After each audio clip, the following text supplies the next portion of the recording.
The discussions about whether conscious life is a remarkable wonder in our universe or not has been going on for decades. From unyielding convictions about mankind having been made by a god, general assessment has, for the most part, moved to a more adaptable, different standpoint.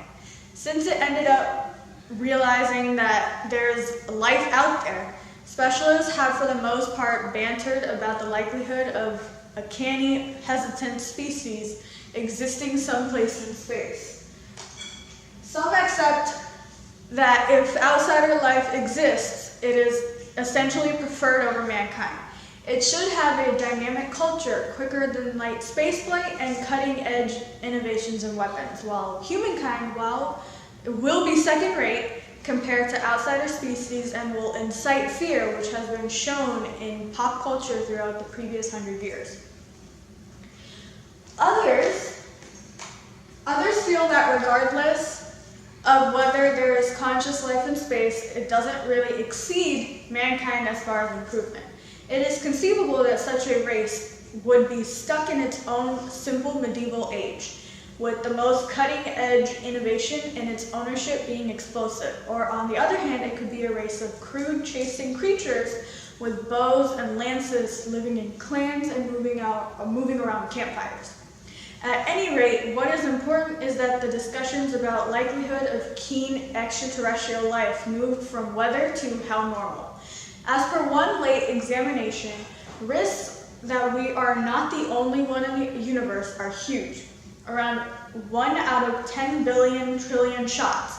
It might resemble an incredibly little possibility. However, let us not disregard the quantity of stars in a single world that we live in, or about the quantity of cosmic systems in our nearby universe group, or about the quantity of cosmic system bunches that exist in the universe. Actually, considering the gigantic sizes of the world we live in, 10 billion trillion to 1 doesn't look irrelevant any longer. This was inferred based on the acclaimed Drake condition and suggests that cutting-edge extraterrestrial human advancements may exist as well as could have created and vanished previously. This is the thing that Adam Frank from IFL Science, the lead creator of the examination, says. 1 of every 10 billion trillion is unbelievably little. To me, this suggests other smart innovation-creating species likely have developed before us. Think of it along these lines.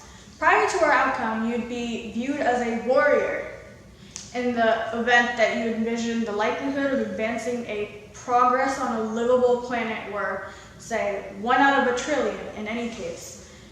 Even that surmise, 1 possibly in a trillion, infers that what has occurred here on Earth with humankind has in reality occurred around 10 billion different occasions over astronomical history, attributable to the assessed number of the stars and planets in the universe. In reality, we in general belittle such possibilities, totally overlooking the way that in the sizes of the universe, even 1 out of 10 billion trillion means an impossibly immense number of possibilities.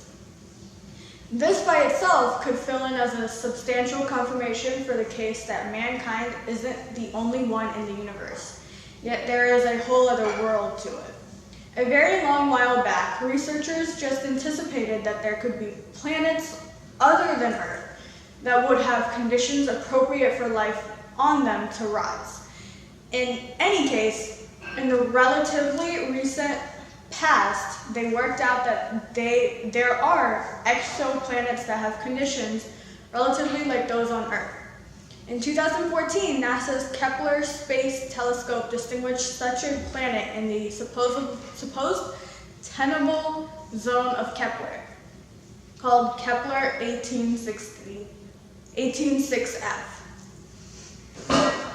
This planet is accepted to be only 1 out of numerous other comparative planets scattered over the cosmic system. Truth be told, a few cosmologists accept pretty much every star in the Milky Way has a planet circling around it. Considering the measurements referenced above, it is conceivable that huge numbers of these planets are possessed, and some could be even home to canny outsider species. On HuffPost, Sarah Seeger, teacher of planetary science and material science at MIT, says, sooner rather than later, individuals will have the capacity to point to a star and say, that star has a planet like Earth. Furthermore, she isn't the only one in her cases.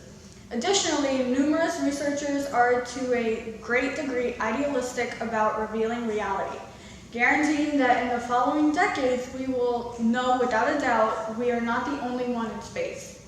Charles Bolden, a previous space traveler and as of now NASA chairman, says, do we accept that there is life past Earth? I would dare to state that the majority of my associates here today say it is far-fetched that in the boundless limitlessness of the universe, we people remain solitary. Kevin Hand, NASA space expert, proposing there, as of now, is outsider life. Existing on Europa, one of Jupiter's moons, is considerably more explicit. I think in the following 20 years, we will discover we are not the only one in the universe.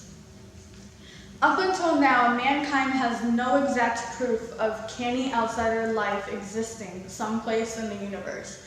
In any case, there is solid scientific confirmation of such a likelihood, and there is the experience and learning of NASA space experts who trust life outside Earth exists.